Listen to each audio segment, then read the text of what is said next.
নমস্কার, শুভ সকাল। তো আজ আমরা রয়েছি নন্দীগ্রাম ভাসুরঘাটা জামা মসজিদ সংলগ্ন স্থানে।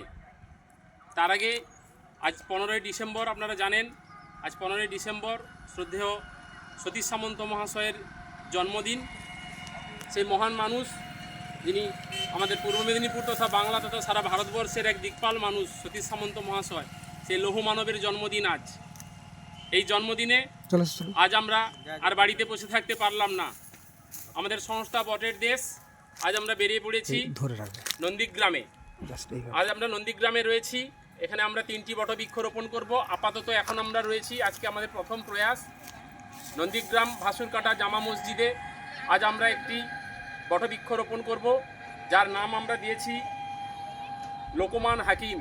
শ্রদ্ধেয় লোকমান হাকিমের নামে আজ আমরা এই জামা মসজিদে একটি বটবৃক্ষ রোপণ করতে চলেছি। আমাদের মধ্যে আমাদের বটের দেশের সমস্ত সদস্যরা রয়েছেন এখানকার ভাসুরঘাটা পঞ্চায়েত মেম্বার মইদুল সাহেব, রয়েছেন মসজিদের সম্পাদক মহাশয়। তো সবার উপস্থিতিতে আজ আমরা রোপণ করতে যাচ্ছি লোকমান হাকিমের নামে একটি বটবৃক্ষ নন্দীগ্রামের ভাসুরঘাটা পঞ্চায়েতে। তাই আপনারা আমাদের সঙ্গে থাকুন। এই পরিবেশের জন্য, এই বিশ্ব উষ্ণায়নের বিরুদ্ধে আমরা যে লড়াই নেমেছি, সেই লড়াইয়ে আজ আমরা পূর্ব মেদিনীপুরের নন্দীগ্রামে। আসুন, আজ আমরা এই বটবৃক্ষ রোপণের মধ্য দিয়ে সতীশ সামন্ত মহাশয়ের জন্মদিন সেলিব্রেট করতে চলেছি বটের দেশের পক্ষ থেকে। ধন্যবাদ, থাকুন। এর পরবর্তী ভিডিওগুলোতে আপনারা দেখতে পাবেন আমরা আরও 2টি বটবৃক্ষ আজ নন্দীগ্রামে রোপণ করব। সেই ঐতিহাসিক স্থান নন্দীগ্রাম, আজ বটের দেশ এই নন্দীগ্রামে পদার্পণ করেছে বৃক্ষরোপণের কর্মসূচি নিয়ে। তো চলুন আমরা মইদুল সাহেবের কাছ থেকে 2-1টি কথা শুনে তারপরে আমরা বৃক্ষরোপণে যাব।